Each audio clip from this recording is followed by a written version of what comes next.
May nanliligaw sa akin pero grabe, kakaiba siya. 27 years old na ako. At sa edad kong to, akala ko sanay na ako sa mga manliligaw. May mga dumaan na rin, may mga nagseryoso. May mga pa-cute lang pero itong isa na nanliligaw sa akin ngayon. Ibang klase talaga. Noong una, inakala kong sweet lang siya. Araw-araw may dala. Pagkain, flowers, minsan kung ano-anong maliit na regalo. Hindi siya gwapo kung tutuusin, pero sobra yung confidence niya. As in, tipong kaya niyang maglakad sa kalsada na parang siya lang ang pinakagwapo at pinakatinitingalang tao. At first, na-flatter din naman ako. Sino ba namang babae ang hindi kikiligin kapag may effort na ganun, di ba? Pero habang tumatagal, nagsimula na akong mabigatan. Kasi parang napupunta sa utang na loob yung mga ginagawa niya. Kapag hindi ko siya nire-replyan, bigla siyang magte-text ng drama na tipong, ako na nga itong gumagastos at nagsasakripisyo. Tapos wala ka man lang effort sa akin. Doon ako nagsimulang mainis. Kasi bakit parang obligado akong suklian yung effort niya? Hindi ba pwedeng maging mabait lang ako at i-appreciate?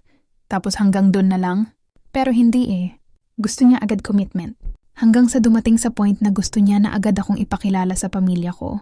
Hindi pa man kami gusto niya na parang fiancé treatment na kagad. Ang nakakagulat pa, sinabi niya na ipakasundo na tayo ng pamilya mo para sure na yung matamis mong, grabe! Parang sa kanya, kung pumayag ang family ko, automatic na dapat pumayag din ako. Doon na talaga ako nainis. Kaya nagplano ako ng kakaiba. Sabi ko, sige gusto mo makilala pamilya ko? Sige, dinner tayo kasama sila. Pero may twist. Sinama ko pati 2 tito ko na pulis para ma-intimidate siya. Pagdating namin sa restaurant, naka-private room kami para exclusive. Bago pa man siya dumating, binrief ko na family ko. Makikilala niyo yung makulit kong manliligaw. Pakinggan niyo lang, pero alam niyo na kung bakit ako naiinis. At ayun na nga, dumating siya. At kung inaakala kong mahihiya siya sa harap ng pamilya ko, nagkamali ako. Mas lalo pa siyang naging confident. Triple ang daldal at self-praise niya. Sabi niya sa family ko, wala na kayong makikilalang lalaki na katulad ko. Ako lang ang makakapagbigay ng lahat para sa anak niyo.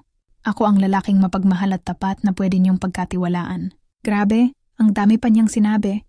Para bang nanalo siya sa debate. At ang nakakainis, imbes na ma-turn off ang pamilya ko, natuwa pa sila. Pumalakpak pa nga si Papa at sinabing ibang-iba daw siya sa mga dati kong nakilala. Pero ako, lalong nag-red flag.